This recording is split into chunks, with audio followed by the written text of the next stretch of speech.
नौकरियों की आड़ में पाकिस्तान की हसास मालूमात लेने की भारतीय साजिश बेनकाब। कानून नाफिज करने वाले इदारे मुतहर्रिक हो चुके हैं। पीटीए को खत लिख दिया गया है। हरीम जद्दून इस्लामाबाद से हमारे साथ मौजूद हैं। हरीम, क्या चल रहा है? देखिए आमिर, भारत का जो प्रोपेगेंडा है वो एक दफ़ा फिर से बेनकाब हो गया है। जो ऑनलाइन नौकरियां हैं उनकी आड़ में पाकिस्तानी नौजवानों को जो है वो फंसाया जा रहा है, नौकरियों का झांसा दिया जा रहा है, बड़ी अच्छी तनख्वाहों की ऑफ़र की जा रही है और उसके बदले में ये कहा जाता है कि पाकिस्तानी जो हसास इदारे हैं उनकी मालूमात शेयर की जाएँ या हसास जो इमारतें हैं उनकी तस्वीर शेयर की जाए।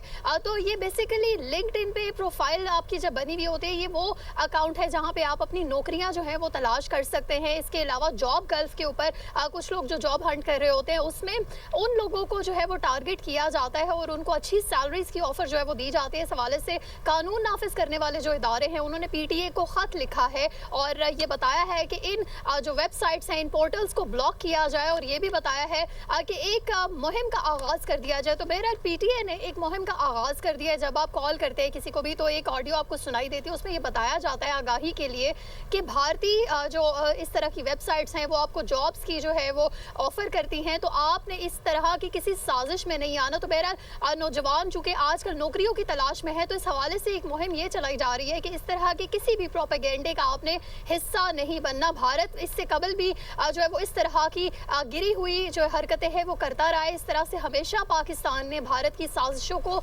बेनकाब किया है। तो इस हवाले से आगे ही मुहिम भी चलाई जा रही है। इस हवाले से हरीम, बहुत शुक्रिया आपका।